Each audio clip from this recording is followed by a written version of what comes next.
Your purchases fund women's education, the mining efforts, and healing our veterans. High-quality products that make meaningful change for those less fortunate.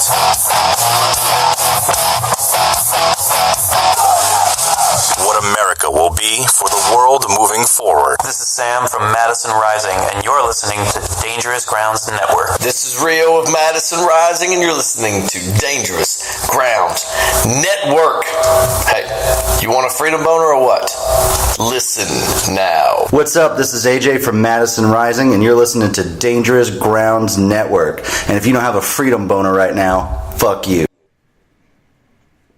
Yeah, like you said, Well, fuck off. No freedom boners, you're not allowed. Right before the break, Ron asked us a stupid question statement.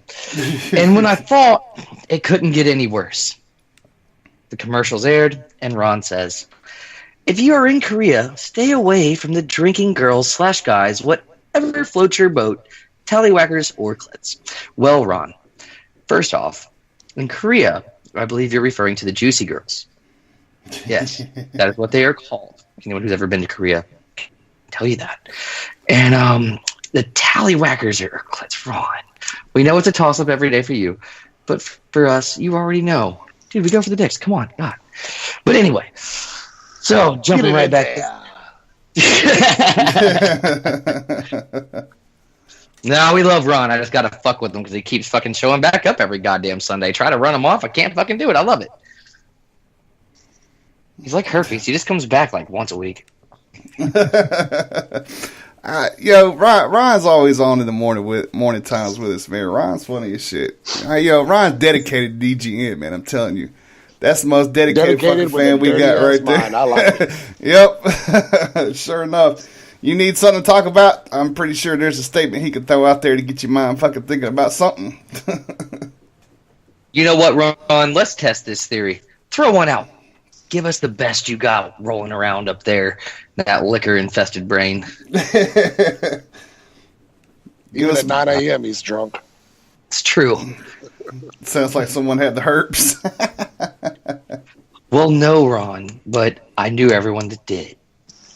I had to take them to their appointments. It's part of the UPL shit. Apparently, you're not that good at listening. We just talked about this for the last 20 fucking minutes, Ron. God. Anthony All talked right, about this stop. the last 20 minutes, Ron. Sorry, man. That's the first good laugh I've had all week. I'm not even going to lie. Hey, dude, that's what we're here for. You know? Well, fucking therapy, bitches. Damn, I want to take this minute. Thanks everybody for all the prayers and stuff over last week for Sam Martin's fucking passing. It sucks to see a brother that you know so well come home and end up having to die here rather than for his country or whatnot. But thanks for all the prayers and shit. We all appreciate it down here for his family and everything. So there's my little tearjerker. Next. Yeah, definitely, man. Prayers go up as y'all. For those of y'all who don't know, country had a little bit of a rough week, man, and prayers out to all the families that suffered that tragedy. But moving on. Here's another one. I was just thinking about because I'm watching Next Friday right now, and this lady about to beat the fuck out of this guy's car. I know it's coming. Y'all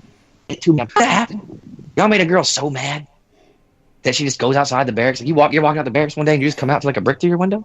Thank God, no. I was driving the seriously? Skyline. I'd be no. I'd have been no. I think everybody knew to leave the Skyline alone. Dude, I had this sergeant had the greatest car alarm. It was one of those car alarms, like if you slam your door it's so sensitive. You slam your car door next to it, it goes off. But you could record wherever you wanted the car alarm to say. And he had somebody like with this little girl voice screaming rape at the top of the lungs. So imagine getting out of the barracks drunk and you're parking next to the car and you're slamming the door, and then all you hear is that, dude, like that's, and then at the end of it was gunshots. Yeah, I'd be gone. I was like, shit, I pulled up at the wrong fucking time. Well, dude, I mean, for us, if we're talking about car damage in the parking lot in the barracks, now this was it wasn't a common occurrence, but it did happen. It did.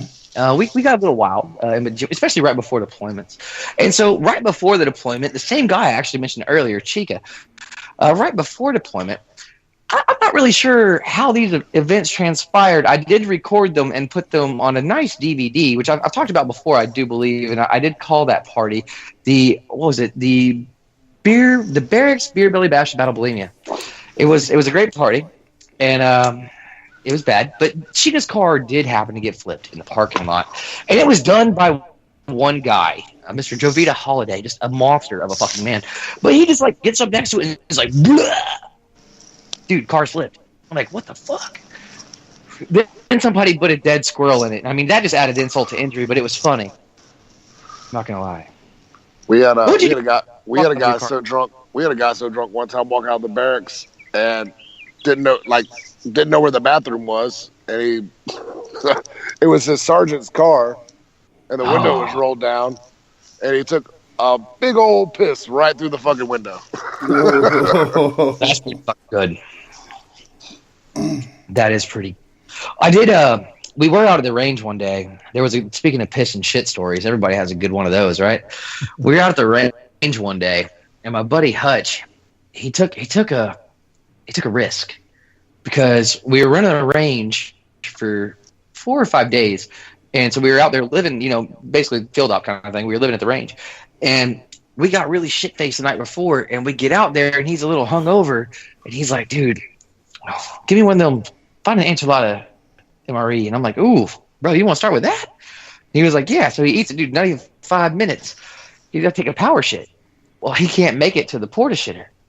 I mean, it's a ways down there. So he just kind of hangs over, the staircase to the range tower and just drops a big old wet, muddy deuce. And about 15 minutes later, Sergeant Major came walking up to the range tower. Stepped in it. Oh. Oh, yeah, no, it was bad. I mean, it was bad.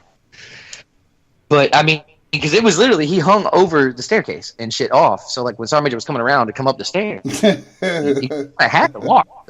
Who's going to think a grown man was going to take a shit right there?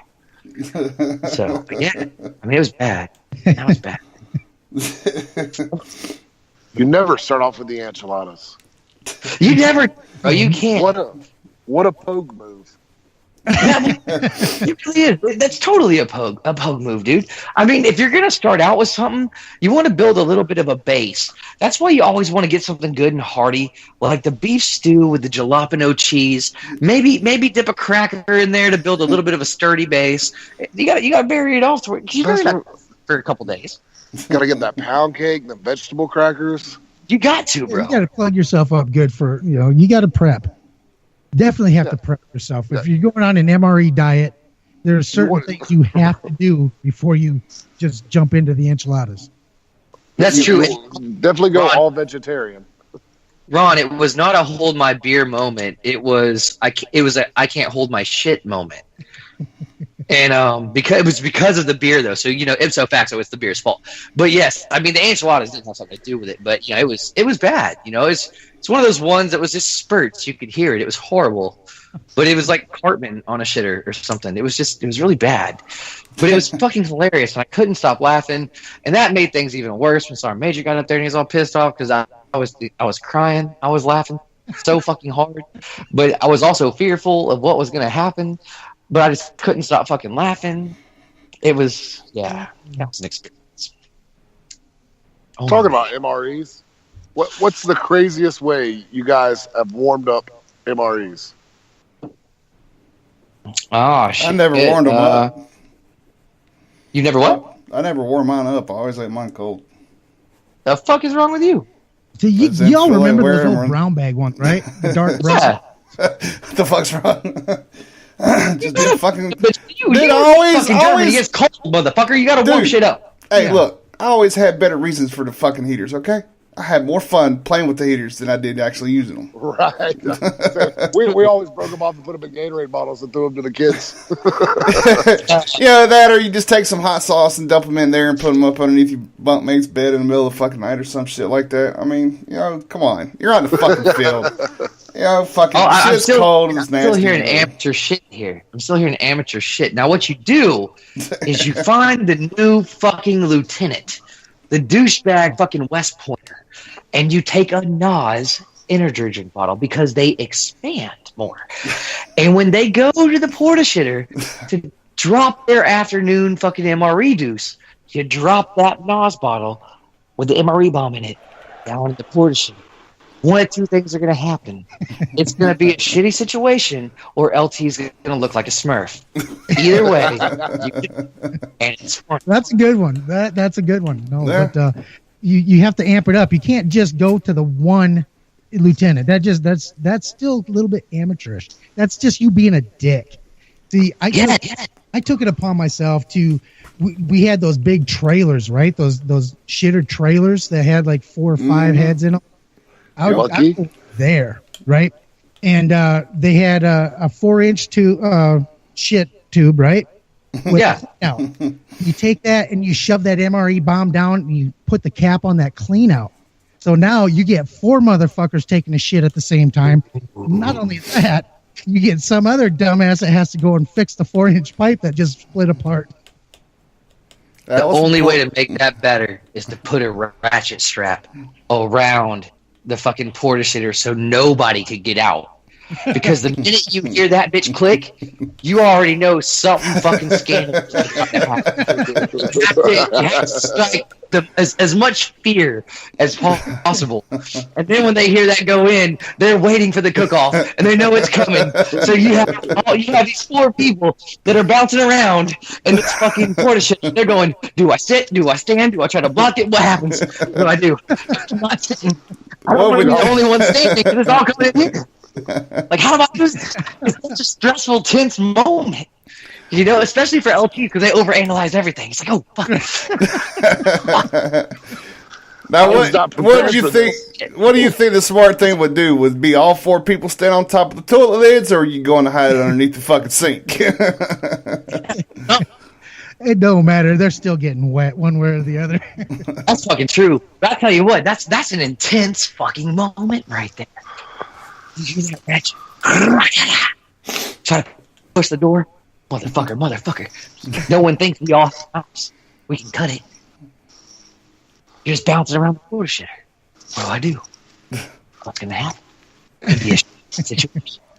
And see, the nice thing about that, if you ratchet strap a shitter, they're going to end up doing something that nobody should ever do, and that's knock the thing over on themselves because they're going to bust through that door. And as they bust through the door, the shit is going to shift and it's going to fall over, and they just did it to themselves. That makes it even funny. Well, and see, and in that circumstance, they cannot get mad at you. No, because they now you just got to cut the straps before you the door, so they don't know they were strapped in. That's true. And the funny part too that you can do, and this did happen once. I did not actually come up with this, and that's why I kind of hate to share it because I wish I would have thought of it. But these guys, they ratchet strapped their LT into a porta shitter, and then they had a fucking LHS, that truck with the hook thingy, pick the motherfucker up. Oh my god. Bro, they left that motherfucker up there for a fucking hour, bro. They just shut the truck off and left. Just left them up there.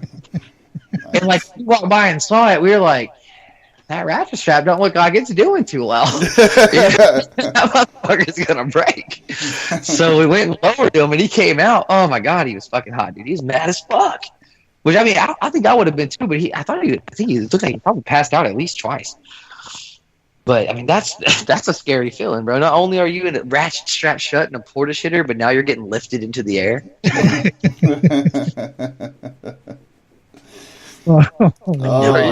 He was a Gomer Pyle of a fucking lieutenant to be put through that much torture. Aren't they all? You know, everybody used to talk about how Mustangs or, the Mustang Lieutenant, they're the cool guys because they've kind of gone through the